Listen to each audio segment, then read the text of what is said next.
Move forward. Turn left.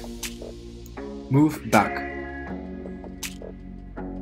We're going to build an AR robot that responds to our voice commands. So every time we ask it to move forward, left, or back, or right, it will do so. So we're going to divide this project up into 3 parts. So the first part, we're going to simply place an AR robot onto a surface of a table. Then we'll add some movement to the robot in the second part using animations.